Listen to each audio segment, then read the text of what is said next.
Welcome, ball players. Subscribe. Smash the like button. I myself attended Tony Gwynn's clinics back when I was in high school in the early 2000s when he was the head coach at San Diego State University. Here are some of the greatest clips I could find to help you hitters out with the knowledge from the late, great Tony Gwynn. Go up to the plate. Two things. Buddy, want to take a shot at it? Nobody. Nobody. You guys call yourself good hitters? You guys call yourself good hitters?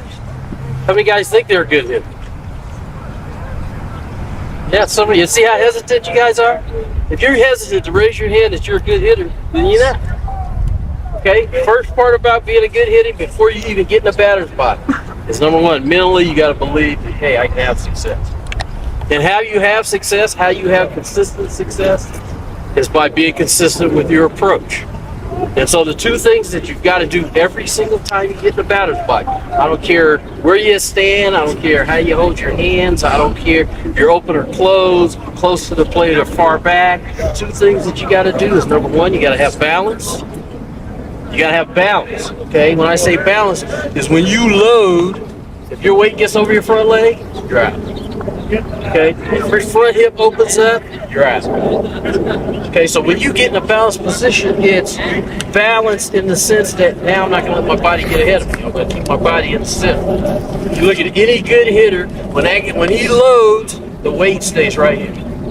Okay, if you get out over that front leg, you make out. Okay, that's number one. The second one I think is going to surprise you. Especially you guys who haven't heard this before. But the second one is once you get to that balanced position, you swing the knob, not the barrel. Okay, and I'm going to demonstrate why I say that, because a lot of you guys think that in order to be a good hitter, you got to control the barrel head. You got to throw the barrel head out there. And what happens when you do that is the bat starts out in the zone and then you cut it off. Okay, but if you swing the knob of the bat, the barrel will fall. Understand what I'm saying? You guys understand what I'm saying? Okay, if you swing the knob of the bat, the barrel is going to come in right behind you. And a lot of you guys think that you've got to throw the head. How many guys have heard that phrase by coaches, parents? Throw the head. Throw the head. If you throw the barrel, if you try to control the barrel, it's in the zone and out of the zone. If you throw the knob, the barrel stays in the zone. Okay, and I don't care who you are, I don't care who you talk about, those two things are constants. Those two things you have to do every time you get up to the plate. But if you don't, you're going to make out. Okay, and that's it. It's that simple. Get in position, a balanced position, swing the knob. Swing the knob, because if you swing the knob, the bat's going to stay parallel in the zone. Okay, if you have an arc, if you're a guy that chicken wings throws this elbow up and the bat kind of has a loop, has a kind of what I call a reverse C, then you'll make outs. The object is to get the barrel head through the zone, to the ball, through the ball. Okay, we're not just hitting the baseball, we're hitting through the baseball. Questions? All right, Tony, let's talk about the stance. You know, some people have an open stance, closed stance, back here, off balance, you name it. Let's talk about some of the basic things you feel like you have to have that are essential to be a good hitter. I think you touched on a lot of it. I'm a big believer in whatever kind of stance you have, whether it's an open stance or a closed stance, if you're in the front of the box, the back of the box. The only thing that I really talk about a lot is being balanced, being in a balanced position. Okay, so let me ask you a simple question. How do you get to balance then? Well, how do you get to that point? To me, it's an individual thing. I was a guy who split the plate. And when I got in my stance, I felt like the weight was right in the center. Okay, so you get the balance thing down. Whether I'm an open stance or closed stance or whatever, do you believe that you got to eventually get to that same point? Yes. When I set this foot down, now I'm in a position, if you're balanced, where you can take your bottom hand and take the swing. If you see any of your head or your upper body going forward over that front leg, that's not good. Period. It's not good. Yes, you might look up and flip a ball the opposite field and get a base hit, but more times than not, when you get to the batter's box and you get over that front leg, you're gonna make outs. It's not good. Why? It's not good because now, when you get over this front leg, now you've basically eliminated one half of the field. Because now your bottom hand cannot work if you get over your front leg. The only hand that can work is your top hand. And if you use your top hand, that's great if you can get to this position every time and hit a baseball. But in baseball, this doesn't happen all the time. Sometimes you've got to hit a ball back here. Sometimes you got to hit a ball out in front. And if you get over that front leg and you get past that position right there, then your top hand's going to take over and you've only got one place to hit the ball. If you're a left-handed hitter, that's the pull side. That's the right side of the field. If you're a right-handed hitter, that's the pull side. That's shortstop, third base. And so this front foot is really your foot that's going to stop your weight from going forward. Yes, you want to eat up some ground going forward. Yes, you want to go this way. But when it hits the ground, all of this has got to stop.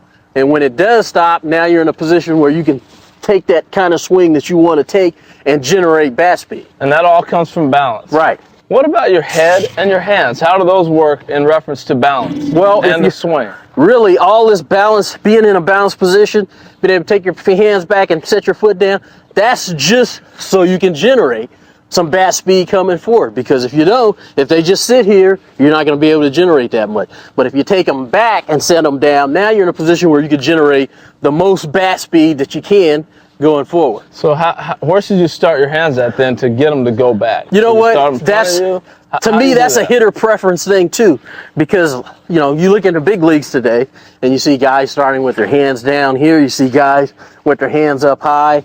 You look at Barry Bonds hit. This man controls the inside part of the plate better than anybody I've ever seen.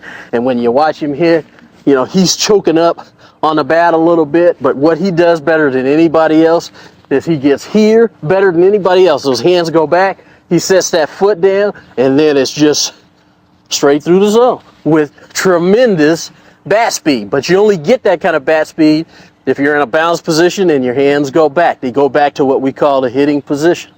Now what about your head? Head. How important is the head? Some people teach, you know, you got to leave your head down there and all these other techniques, but what did you feel? Well, I'm a big believer in is the stillest you can keep your head, the better hitter you're going to be. We use a phrase in hitting the baseball, keeping your head behind the baseball.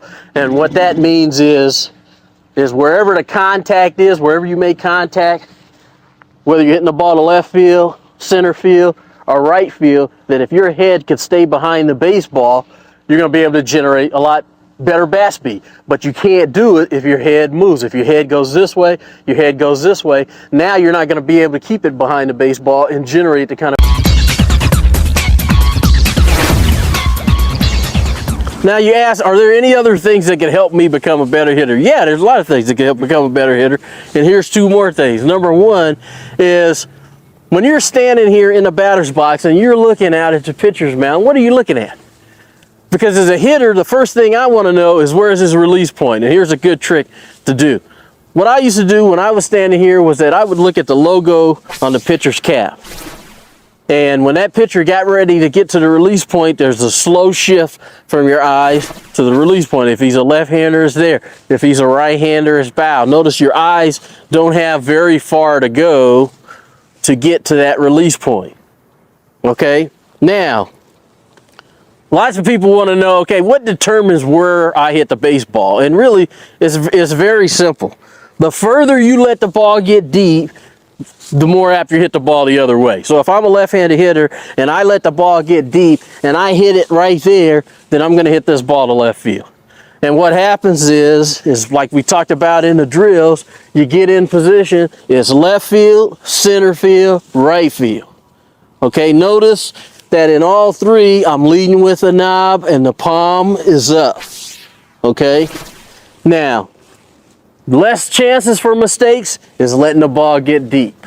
Okay, more chances for mistakes is trying to hit the ball out front because you've got that much room to determine, that much time to determine where you want to hit the ball. So if you're going to hit the ball out in front, there's a bigger margin for error out here than it is letting it get deep and hitting it back here. Okay, so remember, left field, center field, right field. Or if you're a right-handed hitter, it's just the opposite. The further you let it get deep, the more apt you are to go to the other field.